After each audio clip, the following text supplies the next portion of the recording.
का था, क्या नाम था उसका? अब बोल। साहब वाला तो हमने कर लिया कि भाई वो कचरे के ढेर में एक सिक्के बीनता था, है ना। तो साहब खुद का मास्टर बनना चाहता था, ये हमने देख लिया। बट हम बात करना, एक लड़का था, उसका नाम क्या था? मुकेश। और मुकेश कहाँ का रहने वाला था? फिरोजाबाद का। और फिरोजाबाद क्यों फेमस था? क्योंकि वहाँ बेंगल्स चूड़ियाँ वगैरह का काम होता था, बेंगल्स वगैरह का, कांच वगैरह की इंडस्ट्री थी। और किस लिए फेमस था फिरोजाबाद? चूड़ी की वजह से, और बेंगल्स यानी चूड़ी की वजह से, और ग्लास की वजह से वो फेमस था। कौन सा शहर? फिरोजाबाद, है ना। ये भी हमने देख लिया है, ठीक है। इसके बाद हमें ये भी पता चलता है कि जो लड़का था मुकेश, वो एक मोटर मैकेनिक बनना चाहता था। क्या बनना चाहता था? Motor mechanic. वहाँ पर हर दूसरी फैमिली क्या करती थी? कांच का काम करती थी, चूड़ियाँ बनाती थी, है ना। बात समझ में आ गई? तो जब कुछ लोग काम करने भी जाते थे वहाँ पर फैक्ट्री वगैरह में, तो उन्हें इतना काम करना पड़ता था बेचारे। वहाँ पर अंधेरा कमरा है, डिम लाइट है, वहाँ उन्हें काम करना पड़ रहा, आवाज़ें आ रही हैं, है ना, बिल्कुल गंदी सी दीवार है, सारी जगह उन्हें काम करना पड़ता है। टेम्परेचर इतना हाई है कि क्या बताएं। तो कुछ इस तरह की घटना उन्हें काम करना पड़ता था। किनको? फिरोजाबाद के लोगों को, है ना।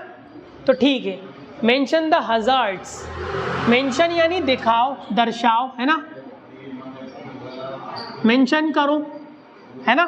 द हज़ार्ड्स यानी मुश्किलें, है ना, मुश्किलें यानी कठिनाइयाँ, है ना। क्या हज़ार्ड्स, क्या मुश्किलें, क्या कठिनाइयाँ of working in the glass industry, यानी ग्लास इंडस्ट्री में। ये लोकेशन हो गई ग्लास इंडस्ट्री में। वर्किंग ऑफ हज़ार्ड्स यानी हज़ार्ड्स वर्किंग, यानी कठिनाइयाँ काम करने की। वर्किंग ऑफ हज़ार्ड्स या hazards working of glass industry, यानी देखेंगे गौर से।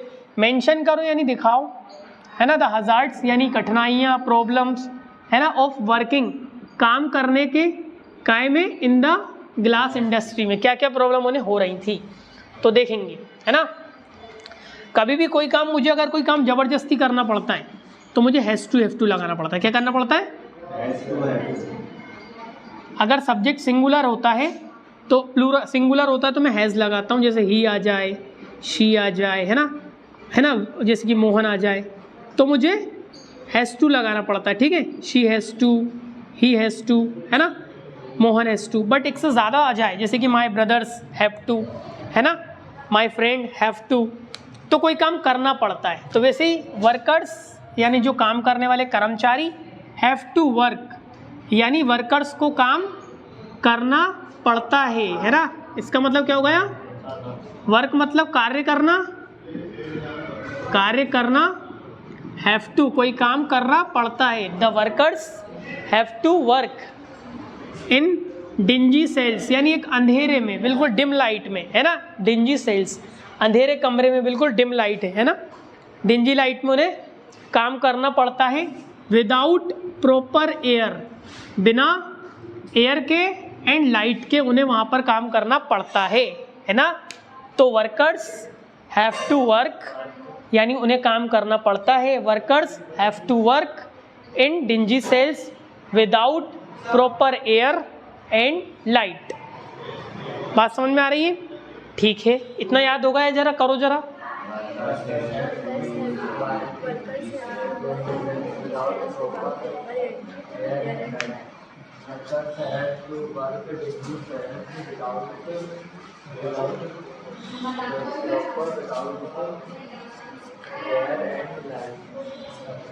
यानी क्या क्या कठिनाइयाँ हो सकती हैं वहाँ काम करने की ग्लास इंडस्ट्री में, कि भाई उन्हें काम करना पड़ता है। किनको? वर्कर्स को, है ना। या इसको हम ऐसा ही बोल सकते हैं कि the people of Firozabad, Firozabad के लोगों को, है ना, फिरोजाबाद के लोगों को बोल सकते हैं। तो बट हम वर्कर्स बोल सकते हैं क्योंकि काम करते हैं कंपनी में, फैक्ट्री में। तो workers have to work in dingy cells बिना एयर के, without proper air and light, बिना लाइट के। इतना याद हो गया?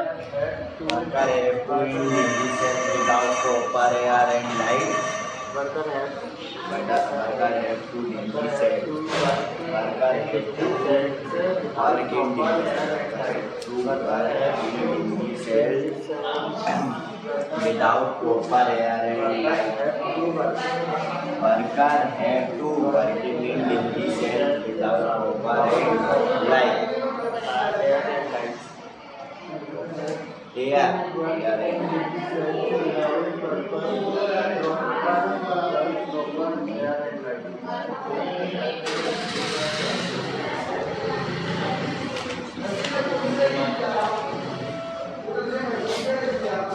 एक बार बिना देखे लिख के देखो।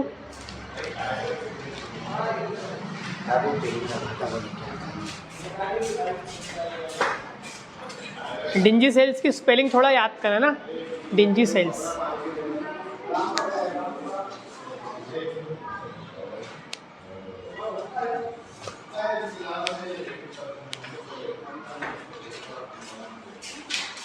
याद हुआ?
याद हुआ इतना?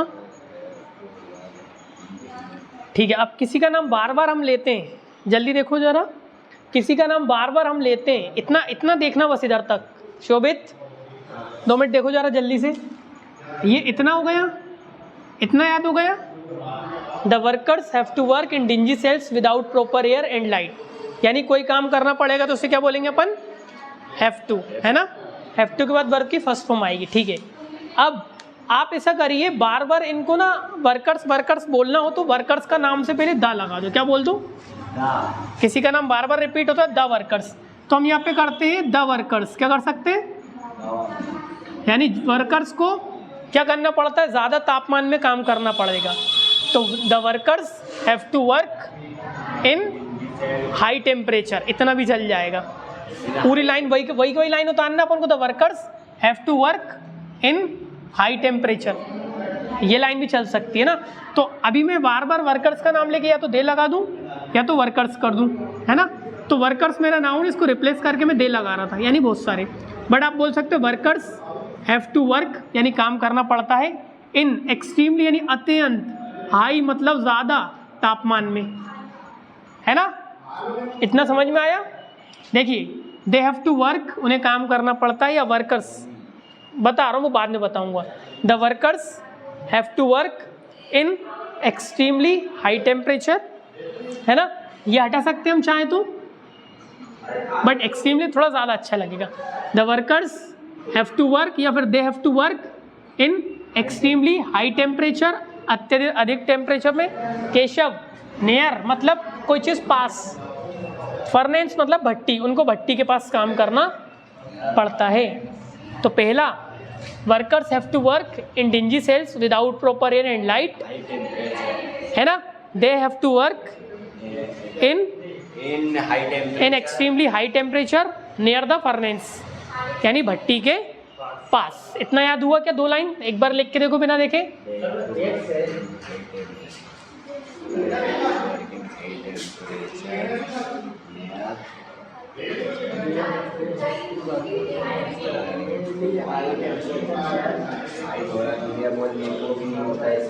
आराम से आराम से।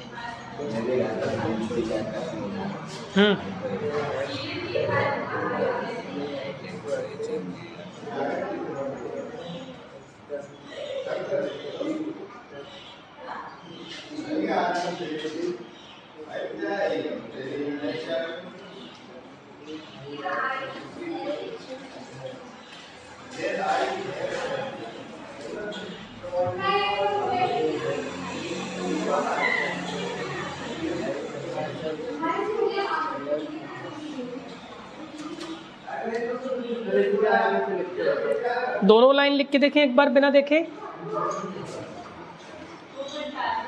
दे have to work in dingy cells, they have to work in extremely high temperature. भट्टी, furnace, furnace, furnace, furnace, furnace की स्पेलिंग चेक मारने का अपन को।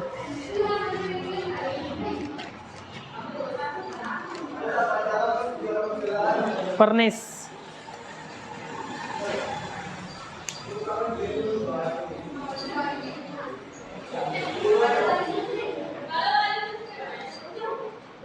हो गया दोनों? ठीक है, चलो केशव सुनाना तुम।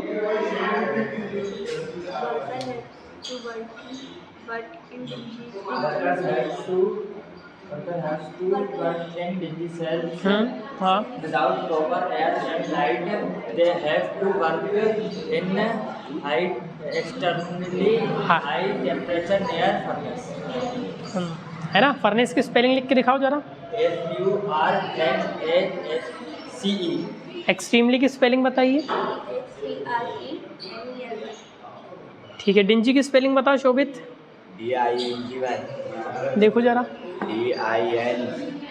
ठीक, इतना याद हो गया। अब सब देखो, देखिए अब इसके आगे का बता दूं। ठीक है, वो होते हैं। देखो क्या होता है, अक्सर हम आंसर लिखते टाइम ना, एक मिनट, ये लाइन को रिपीट नहीं कर सकते। एक बार ये बोल दी, अब दोबारा F2 का यूज़ मत करो, बीच में वो डाल दो, फिर F2 का यूज़ कर लो, तो थोड़ा मिक्सिंग लगेगी, है ना। इसलिए दे लोस, वो खोते हैं। देयर यानी उनके विज़न, वो अपनी दृष्टि को खो देते हैं। दे लोस, वो खोते हैं। दे लोस, उनके विज़न, वो अपने उनके क्या करते हैं, उनकी जो दृष्टि होती है उसको खो देते हैं। Due to the glass, due to मतलब के कारण, ड्यू टू मतलब के कारण, due to the glass polishing यानी ग्लास पॉलिशिंग के कारण, है ना। Due to the glass polishing, वो अपना विजन खो देते हैं। दे लॉस देयर विजन, किसके कारण, due to the glass polishing, है ना। हो गया ये दोनों क्वेश्चन।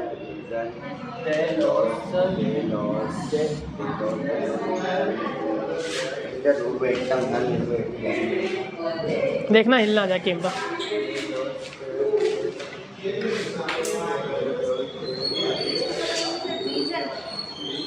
हाँ, विजन, विजन।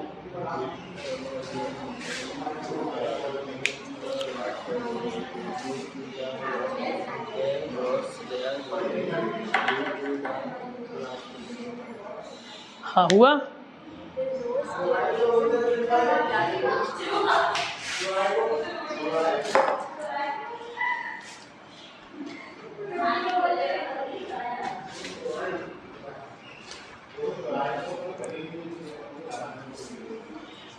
तस्लीम, तस्लीम टाइम कितना हो रहा है?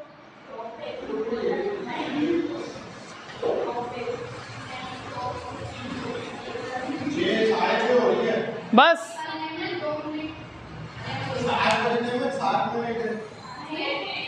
हाँ ठीक, जी जी जी।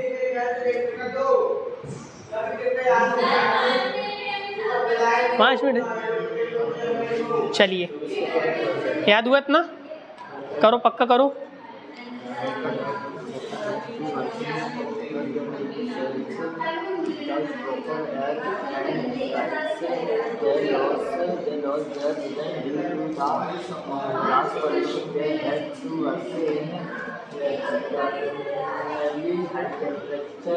टेम्परेचर की स्पेलिंग बताना तुम।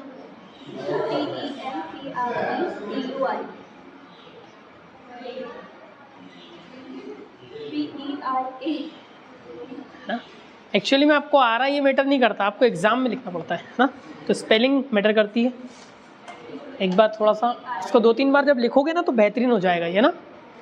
ये स्पेलिंग भी आपको याद हो जाएंगी, एक्सट्रीमली की, निंजी की, है ना। क्वेश्चन की तो चल जाएंगी, हज़ार्ड्स की कोई दिक्कत ही नहीं, हमें याद ही नहीं करना, बस क्वेश्चन भी तो पहचान में आ जाए। क्वेश्चन भी पहचान में, अक्सर आंसर याद करते रहते, क्वेश्चन ही याद नहीं रहता, है ना।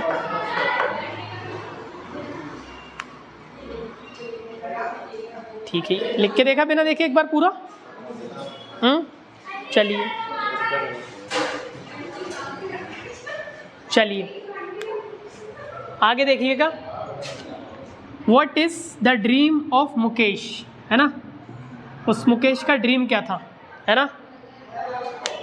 क्या था मुकेश का ड्रीम? देखिए वो कुछ कोई काम हम करना चाहते थे तो हम क्या लगाते?